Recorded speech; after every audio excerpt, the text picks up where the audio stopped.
It's early for a 20-something on a Friday morning, but as Thoreau said, to be awake is to be alive. So Alex Meyer plunges into Walden Pond.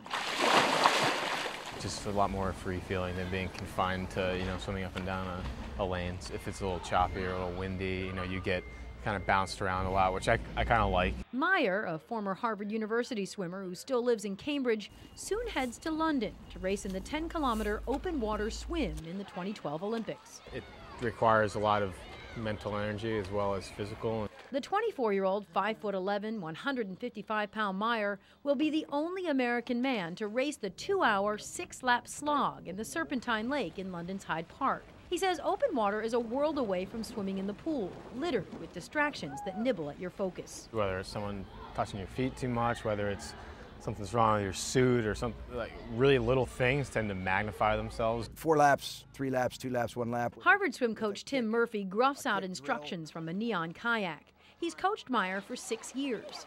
He was not one of the better distance swimmers. He was good, but he had people ahead of him. Murphy says in the pool, it was Meyer's tenacity that ruled all.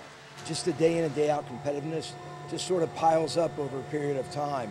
The longer the race, the better he is. But it's taken time.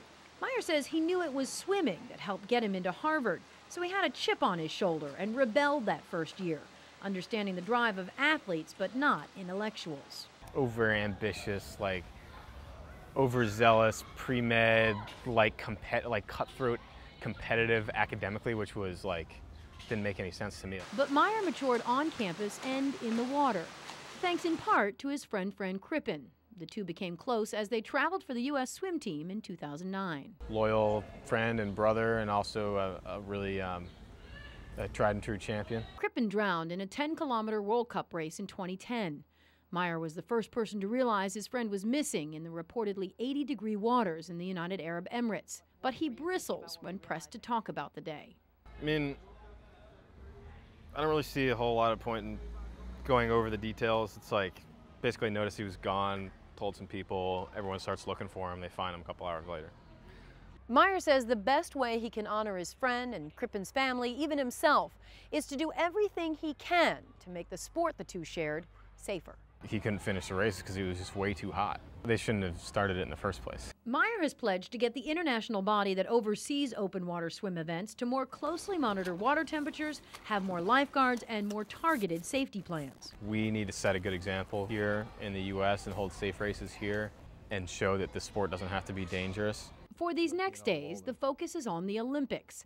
Meyer would like nothing better than to be done with media and its hoopla. I had the most embarrassing, emasculating photo shoot of my life. Meyer figures prominently in a new bookazine being put out by Us Weekly. I mean, it's Us Weekly, it's for 15 and 16-year-old girls.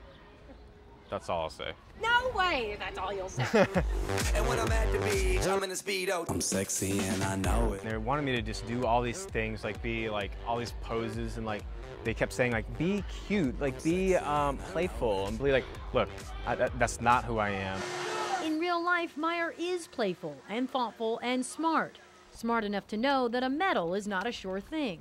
Anything on any given day, anything can happen. In the blink of an eye, everything can change. So, as he always does, he'll keep with him a photo of Crippen, the two taking London together. In Concord, Massachusetts, Allie Donnelly, NECN.